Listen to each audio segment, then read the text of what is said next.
Et 9h moins le quart, effectivement, Télématin continue en musique avec Jordi Savall, que vous venez d'entendre. Jordi Savall, le Catalan d'actualité ces derniers temps, il a fait pas mal parler de lui, et d'autant qu'il était à Paris, à la Porte Dorée, je crois, hein, c'est ça?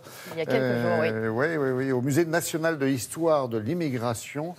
Et où il a donné un concert assez étonnant avec des musiciens réfugiés, immigrés. Comment doit-on dire, Olivia? Les deux, il y a des réfugiés, il y a des immigrés. Il a monté un ensemble qui s'appelle Orpheus 21.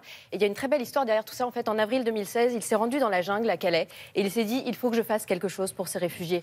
Et lui, avec son expérience, avec son talent, ce qu'il pouvait faire, c'était aider ceux qui avaient une formation musicale, les aider à trouver un chemin, une façon de s'intégrer dans une nouvelle vie. Alors ce projet, il leur permet d'exercer leur métier, mais aussi, et surtout, et c'est primordial pour Jordi Savall, de transmettre leur patrimoine musical à des enfants. Ces musiciens, ils jouent ensemble, vous allez voir ça dans quelques instants, mais ils vont aussi aller en France, en Espagne, en Allemagne, enseigner à des enfants déracinés pour la plupart, pour que leur répertoire soit transmis, qu'il y ait un dialogue entre les cultures. Ces artistes, alors ils viennent de Biélorussie, du Kurdistan, de Syrie, du Bangladesh. C'est vraiment un voyage musical, mais aussi un voyage musical dans le temps.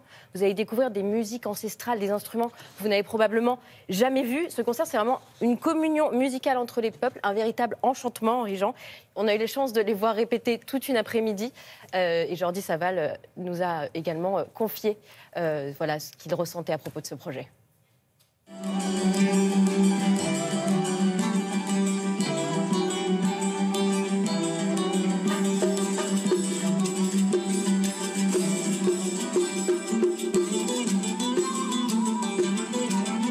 La musique reste un langage dans lequel chaque peuple s'exprime. Et ça n'empêche pas aussi d'échanger ces différentes manières de s'exprimer avec des autres cultures.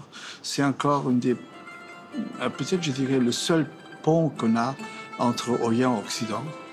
Et le véritable pont dans lequel on peut partager le bonheur de chanter, de jouer, en respectant le caractère de chacun.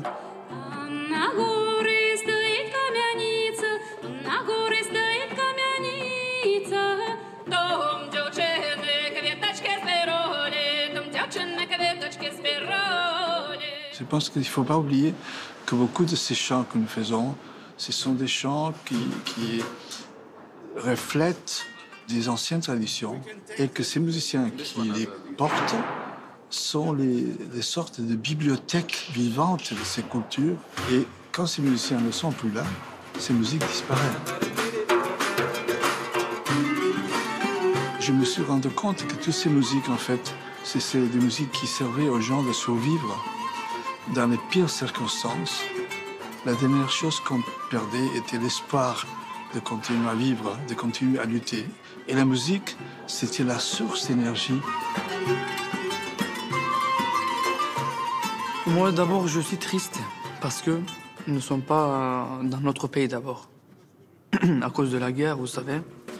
Après, chaque culture, on se retrouve dans le répertoire. Et pour moi, c'est impressionnant. Ça vous enrichit le cœur et l'âme? Oui, tout à fait. Vous comprenez?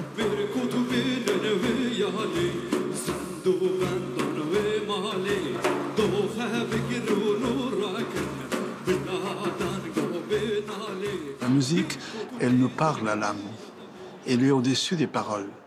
La musique, c'est le langage de l'esprit et le langage de la mémoire. Parce que la musique existe quand nous chantons et nous jouons. Et après, il y a le silence. Et dans ce silence, nous avons la mémoire.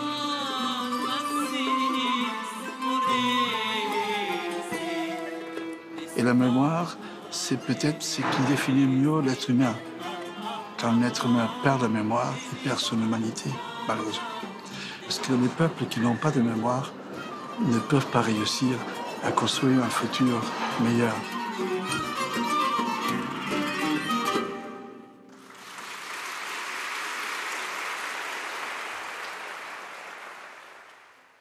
Ouais, c'est marrant, si on peut dire, Olivia, comment ces réfugiés, ces gens déracinés, finalement, parlent si bien des racines culturelles et musicales. Oui, c'est ça, parce qu'on peut chasser les gens d'un pays, mais on ne leur enlèvera pas leurs racines, leur histoire musicale.